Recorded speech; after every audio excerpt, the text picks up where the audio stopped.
Lucas, por falar em democratas e liberais, nós temos que falar de Lulinha na China, meu amigo. Lula na China. Tirando aquela frase imbecil da Janja, mas a Janja a gente não pode esperar muita coisa, né? É um ser humano com QI de chimpanzé. Mas Lula, que já está aí no seu terceiro mandato, seja ganhado, nomeado, como vocês querem chamar, ele está no poder, ele foi para a China e protagonizou algumas vergonhas. Eu gostaria que o senhor falasse sobre Lula e China.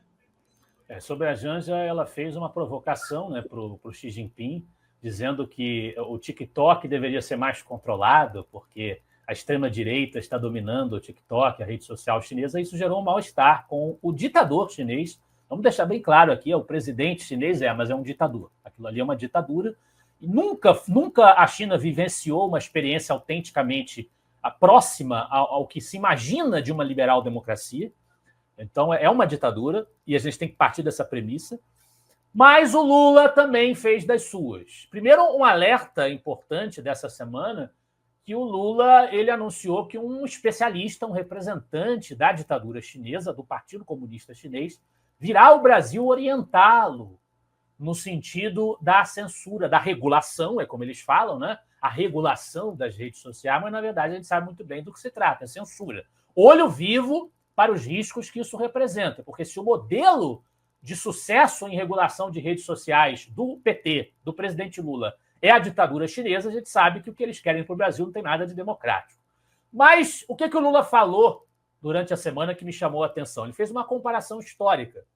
Ele disse que as eleições dele, Lula, no Brasil, as 3 vezes em que ele foi alçado ao Palácio do Planalto, nos anos 2000 e agora, podem ser comparadas à Revolução Comunista de 1949 de Mao Tse-tung. Por quê? Porque tanto os governos do Lula quanto o Partido Comunista Chinês tiraram milhões da miséria, milhões da fome. E por isso a Revolução Comunista de 49 teria valido a pena, né? Assim como o governo dele teria valido a pena. Ele fala em números, como sempre, os números criativos e inflados do Lula, né? Ele fala que ele, Lula, tirou 54 milhões de brasileiros da miséria e que os comunistas chineses tiraram 800 milhões de pessoas da miséria. No caso brasileiro, a gente tem sempre que lembrar o que fez do governo Lula um relativo sucesso em alguns indicadores importantes. O fato de que nós estávamos vivendo o boom das commodities, até por conta do crescimento da China e da oferta dos produtos do agro brasileiro aos chineses, e as reformas de índole liberal, privatista, que tinham sido feitas na década de 90. Pelo governo Collor, com toda a corrupção do Collor, ele fez reformas importantes no seu governo, a gente tem que saber separar as coisas, e nos governos de Itamar Franco e Fernando Henrique Cardoso, em que nós tivemos o fim da hiperinflação e o Plano Real, que o PT combateu ardorosamente. É bom sempre enfatizar isso. Não? O PT foi contra essas reformas, nas quais ele surfou depois na sua administração, mantendo algumas dessas modificações que o PSDB fez durante o seu governo. Mas no caso da China, eu queria chamar a atenção de quem nos assiste para um outro livro que foi lançado com o apoio do Instituto Liberal, também está na nossa livraria, esse editado pela Almedina Edições 70, que é o livro do historiador alemão Rainer Zitelmann. O capitalismo não é o problema, é a solução. Em que ele, logo no primeiro capítulo, ele vai se servir da abordagem de um historiador, de um economista chinês chamado Zheng Weiyin, me perdoem a pronúncia, porque naturalmente eu não tenho nada de mandarim, mas o Zheng Weiyin é um herói, porque ele é um economista liberal chinês. Vejam vocês que heroísmo desse sujeito, né, de defender as pautas de Hayek, de Milton Friedman, de Mises, dos grandes nomes do pensamento liberal no mundo, sendo um chinês atuando na China. E, baseando-se na abordagem dele, analisando a história econômica e política chinesa, o Rainer Zitelmann mostra para nós que quando os comunistas de Mao Tse-tung tomaram o controle da China, o demógrafo chinês, para citar aqui alguns dados, né? O demógrafo chinês Cao Shuji estima que cerca de 32 milhões e meio morreram de fome, entre 1958 e 1962, em toda a China, em todo o território chinês. O outro historiador, o Frank de Cotter, teve acesso a mais dados. Ele estima cerca de 45 milhões de vítimas do regime comunista desse mesmo período. A maioria morta de fome e, claro, cerca de 2,5 milhões por tortura e espancamento.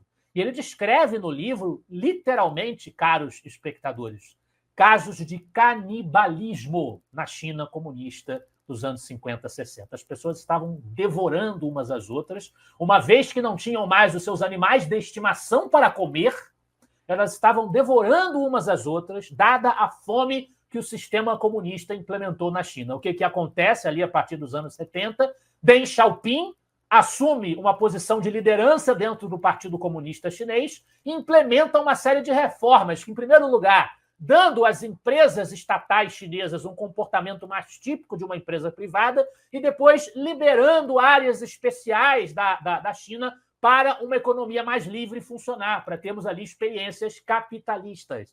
E foi isso que salvou a China do completo desastre, do completo colapso. Então, meus amigos, não foi o comunismo, não foi o Partido Comunista Chinês que fez a Revolução de 1949 que salvou os chineses da fome. Na verdade, foi a incoerência dos comunistas chineses, comunistas somente no nome, né, que mantiveram um regime ditatorial, um regime autocrático, mas diante da realidade de que eles estavam exterminando o próprio povo, implementaram reformas capitalistas. Foi o capitalismo a solução para a China.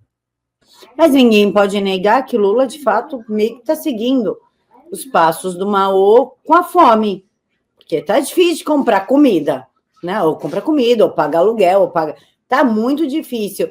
Será também que não foi nesse sentido que ele quis dizer, da mesma forma que ele admira Hitler, que ele já fez homenagem a Stalin?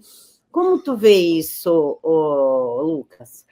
Não, a vocação antidemocrática e de, com perdão da expressão, tara por ditadores é uma vocação antiga do nosso presidente. Ninguém poderia ter qualquer dúvida disso, muito embora muita gente tenha se permitido, sabe-se lá, por que cargas d'água, eu chamaria de desonestidade intelectual, fingir ou pensar que poderia ser diferente. O Brasil está cada vez mais alinhado ao bloco das ditaduras no mundo, então não me surpreendem esses acenos exagerados ao regime chinês, inclusive enaltecendo esse combate à fome. E, de fato, assim, a situação econômica no Brasil é progressivamente cada vez mais apertada para a população, pela aposta do governo Lula na intervenção, no gasto público, na falta de responsabilidade fiscal. E a gente pode dizer que os comunistas chineses realmente, pelo menos, diminuíram o problema da fome quando as pessoas começaram a morrer de fome, né? Porque aí você passa a não ter mais boca para alimentar. Nesse sentido, se for essa lógica, até dá para compreender.